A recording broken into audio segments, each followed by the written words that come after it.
Sekitar awal Januari 2025, publik dihebohkan dengan keberadaan pagar laut misterius sepanjang 30 km di perairan Tangerang. Setelah viral di publik, Kementerian Kelautan dan Perikanan pun menyatakan keberadaan pagar laut di Tangerang itu ilegal alias melanggar aturan.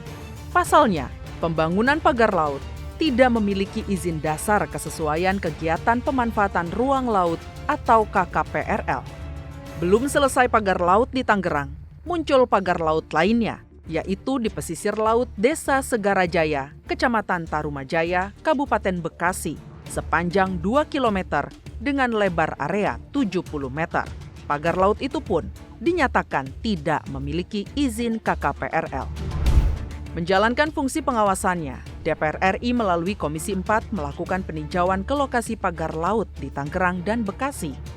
Komisi 4 DPR RI menekankan pagar laut harus dibongkar karena sudah mengganggu akses dan aktivitas nelayan. Apalagi keberadaan pagar laut itu ternyata tidak memiliki izin dan itu merupakan pelanggaran hukum. Pagar ini segera dicabut agar lalu lintas nelayan untuk melaut bisa leluasa lagi seperti sedia kala dan tidak mengganggu arus lalu lintas perairan di sini. Dari peninjauan lapangan, anggota Komisi 4 DPR RI menilai kasus pagar laut di Bekasi berbeda dengan di Tangerang karena pemilik SHM di Bekasi merupakan investor yang berencana membangun pelabuhan. Bahkan investor telah memberikan ganti rugi kepada nelayan dan pembangunan pelabuhan telah berjalan 50%.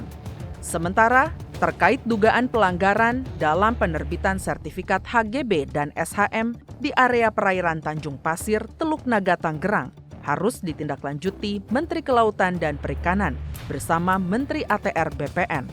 Negara tidak boleh kalah dari kepentingan para oligarki karena laut bukan milik perorangan atau milik korporasi.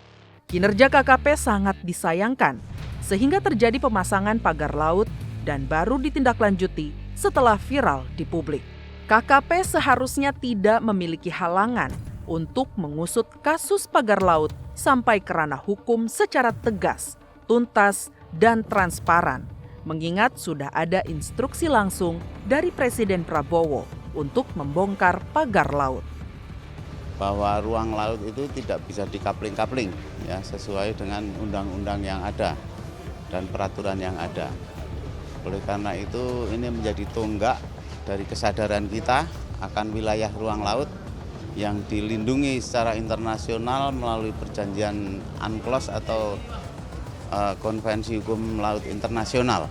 Yang pasti tidak ada tuh yang namanya di perairan tuh ada guna bangunan maupun surat sertifikat hak milik itu nggak ada karena dalam undang-undang tersebut disebutkan bahwa laut kan common property resource atau sumber daya milik bersama. Jadi milik publik, milik negara itu nggak boleh dikapling-kapling gitu.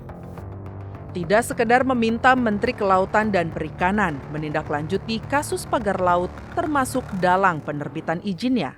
Sejumlah anggota Komisi 4 DPR RI mencuatkan wacana pembentukan Panitia Kerja atau Panja.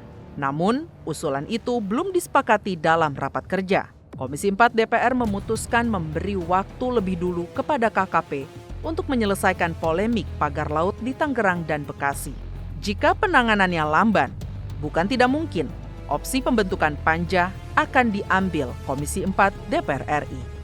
Anggota-anggota sudah satu kesimpulan dalam 20 hari ini adalah titik krusial ya yang harus segera. Bahkan kita berharap kurang dari 20 hari.